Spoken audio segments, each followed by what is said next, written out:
How's it going, everybody? It's Brian Saplin here. Going to talk to you today about copywriting and some stuff I've been learning.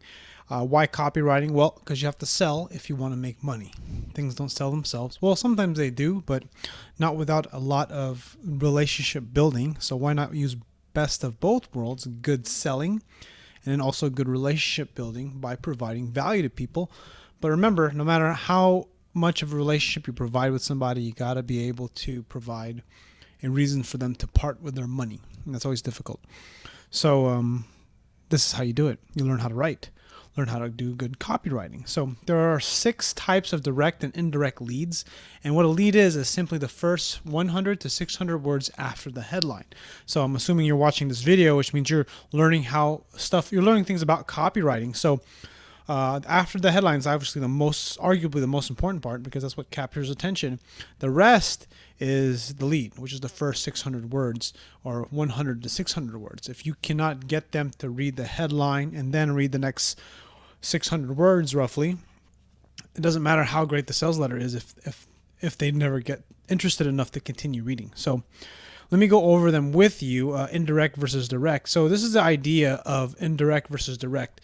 These have different places. So direct is people who are the most aware of their product or problem. Indirect are people who don't know who you are.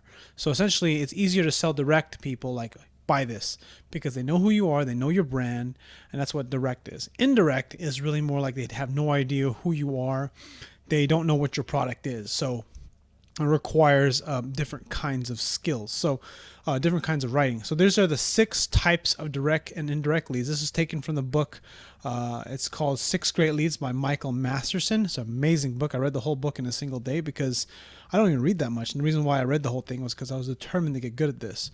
And as of today, September 20th, 2015, I am really focused on trying to get this down. So the first lead is an offer lead. This is a direct appeal that goes straight to the deal. Offer leads almost always mention the product, the price, discounts, premium, guarantees, and other related deal elements.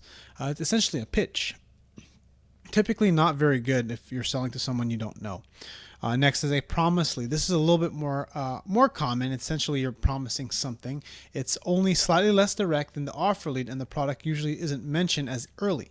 So, but it still opens with your product's biggest claim. So think about the iPhone. What's the biggest claim of the iPhone? You're talking about a phone that you can use that has no buttons. That's initially how it was sort of marketed in the beginning. That was the promise. A phone with no buttons with a big screen. The next lead is the problem solution lead. This is the classic hot button approach where you delay any talk of the product at first and instead lead off by identifying your prospect's biggest, most emotionally charged and relevant issue. Promises related to the product immediately follow. So essentially, do you have trouble sleeping at night? Do you have trouble selling stuff online? Are you having trouble losing weight? Do you feel like you have no energy? So you essentially lead with a problem and then you provide the solution, which is your product. Then we have the big secret leads. This is a little bit more common because it allows for people to stay engaged and pay attention because they want to know the end result. The tease of a hard-to-come-by knowledge formula or system leads the promo. The secret can either be a solution or a hidden problem, or as in many financial promos, a system for getting consistently good results. Usually you get the best mileage when ordering.